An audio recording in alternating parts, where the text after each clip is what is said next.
안녕하세요. 이지범 목사입니다. 1월 둘째 주 가정예배 오신 여러분들을 환영하고 축복합니다. 새해 첫 가정예배는 은혜롭게 잘 들었는지 모르겠네요. 시작이 반이라고 잘 하셨습니다. 오늘도 귀한 은혜의 시간 되시기를 바랍니다. 오늘은 창세기 3장 1절에서 8절 중심으로 선악과는 왜 만드신 걸까? 라는 제목으로 오늘을 나누고자 합니다. 우리 먼저 찬송가 369장 죄짐 맡은 우리 구주 다 함께 찬양하시겠습니다.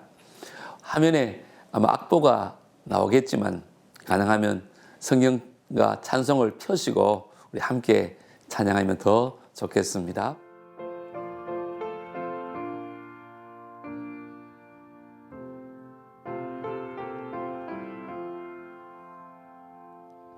죄짐 맡은 우리 구주 어찌 좋은 친군지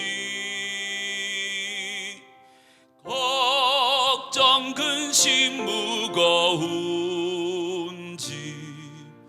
우리 주께 맡기세. 주께 고함 없는 고로 복을 받지 못하네. 사람들이 어찌하여 아랠 줄을 모를까. 시험 걱정 모든 괴로 없는 사람 누군가. 부질없이 낙심 말고 기도드려 아뢰세. 이런 진실하신 친구 찾아볼 수 있을까. 우리 약함 아시오니 어찌 아니하렐까. 근심 걱정 무거운지 아니 진자 누군가. 피난처는 우리 예수 주께 기도드리세. 세상 친구 멸시하고 너를 조롱하여도 예수 품에 안기어서 참된 위로 받겠네.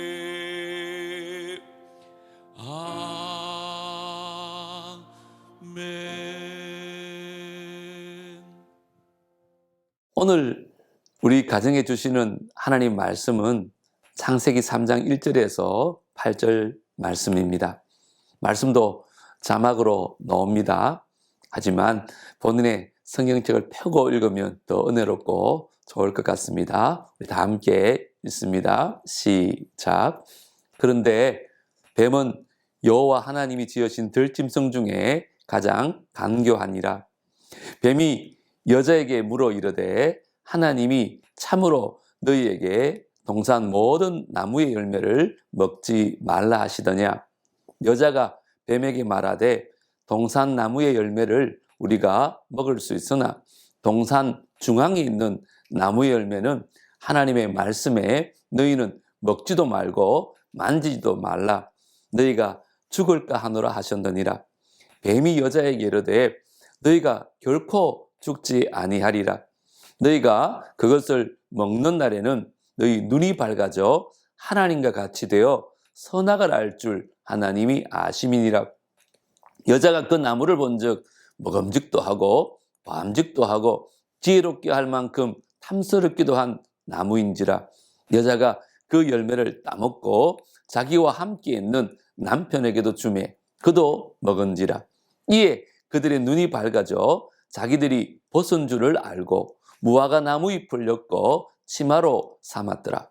그들이 그날 바람이 불 때 동산에 거니시는 여호와 하나님의 소리를 듣고 아담과 그의 아내가 여호와 하나님의 낯을 피하여 동산나무 사이에 숨은지라. 아멘. 창세기 1장과 2장에서 하나님은 아담과 하와를 창조하시고 또 그들이 부족함이 없는 평온한 삶을 살도록 하셨습니다. 하지만 그런 대로 시작하는 오늘 본문은 이 평안이 깨어짐을 알려주고 있습니다. 뱀이 여자에게 찾아와 하나님을 향해 의심을 품게 한 것입니다. 여자는 그 뱀의 덫에 빠져서 모든 동산나무의 열매를 먹을 수 있다는 사실을 축소하고는 만지지도 말라고 하는 그 말씀을 추가합니다. 또 반드시 죽는다는 것을 죽을까 하노라고 가능성을 열어두면서 하나님의 말씀을 왜곡한 것입니다. 뱀은 하나님과 같이 된다는 그 교활한 거짓말까지 하는데 하나님과 같이 되어서 선악을 알게 된다는 것은요, 만물의 창조주이자 주인이시며 통치자이신 하나님과 동등한 존재가 된다는 것이죠. 피조물인 여자에게 스스로 주인이 되고 싶어하는 그 마음이 생기자 열매에 대한 탐심이 생기고 또 결국 하나님의 말씀에 불순종하고 이에 남자까지 동참하게 됩니다. 하지만 이들이 알게 된 선과 악은 자신들이 통치자가 가질 수 있는 그 진리의 기준이 된 것이 아니었습니다. 그들은 주인이신 하나님께 순종함이 선이며 불순종이 악임을 깨닫게 된 것입니다. 그리고 불순종으로 시작된 죄는 책임을 전가하는 또 다른 죄를 이어지며 또 대를 거듭할수록 더욱 악랄해지는 것을 볼 수 있습니다. 하나님은 모든 나무의 열매를 먹게 하신 것처럼 순종하는 백성에게는요, 모든 복을 더하시지만 불순종하는 백성들은 죄인으로서 사망의 형벌을 받습니다. 우리는 죄의 시작이 불순종임을 기억해야 합니다. 그리고 하나님의 말씀에 온전히 순종하는 백성이 되어야 할 것입니다. 이제 말씀 관찰 시간입니다. 오늘 1번은 하나님은 왜 선악과를 먹지 말라고 하셨는가라는 질문입니다. 왜 그럴까요? 먹으면 죽기 때문에 그렇습니다. 여러분, 독약은 알고 먹어도 죽고 모르도 먹어도 죽습니다. 만약에 독약이 들어있는 컵을 봉에 놓은 후에 이것은 독약이니 절대 만지지 마십시오라고 적어 놓는다면 그것은 상대에 대한 배려이고 사랑입니다. 선악과는 사람의 생명을 유지하게 하는 생명성과 같았습니다. 하나님은 사람을 사랑하셔서 선악과마저 선택할 수 있는 자유로운 존재로 창조하셨습니다. 아무런 판단 능력이 없는 로봇으로 만든 것이 아니지요. 하나님의 말씀도 스스로 선택하며 순종하거나 불순종할 수 있는 완전한 자유인으로 창조하셨습니다. 선악과는 인간을 향한 하나님의 사랑과 인간의 자유에 대한 상징이기도 합니다. 두 번째 질문은요, 아담과 하와는 선악과에 대해 누구의 기준을 따랐습니까? 라는 질문입니다. 안타깝게도 하나님의 말씀을 어기고 사단의 말을 따랐습니다. 사람은 늘 선택의 기로에 놓여 있습니다. 하나님 말씀을 따를 것인가? 사단의 유혹을 따를 것인가? 하나님의 말씀을 따르면 삶이 풍성해질 것이고 사단의 유혹을 따르면 구속됩니다. 너무 뻔한 결과인데 또 연약한 인간은 욕망의 자극이 오면 멈출 줄을 모르는 것입니다. 우리는 유혹을 받기 전에 사단의 전략을 좀 알 필요가 있습니다. 사단의 전략은 다음과 같습니다.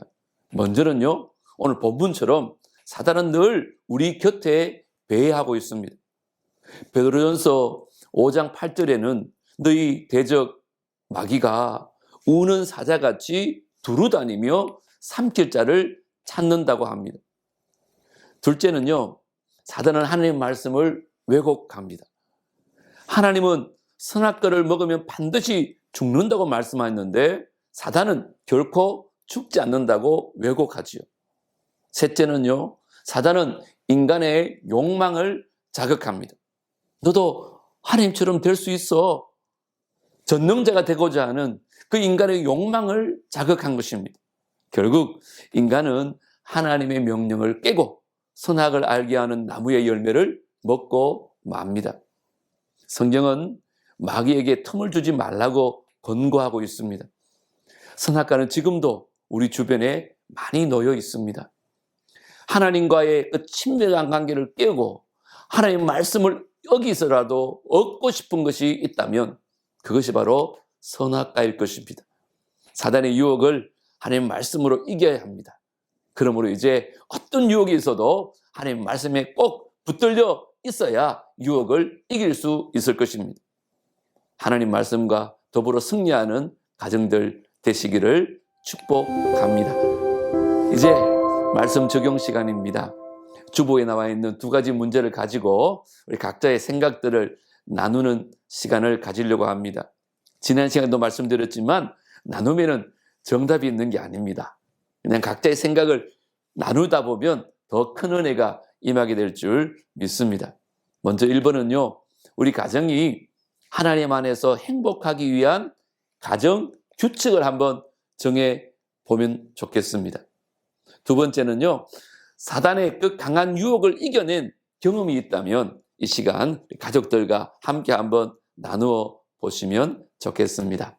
이제 인도자와 함께 나눔을 하시고 또 대표자가 마무리 기도하시고 주기도문으로 가정 예배를 마치시면 되겠습니다. 오늘도 은혜로운 시간 되시기를 바랍니다. 여러분 사랑합니다. 다음 주에 뵙겠습니다.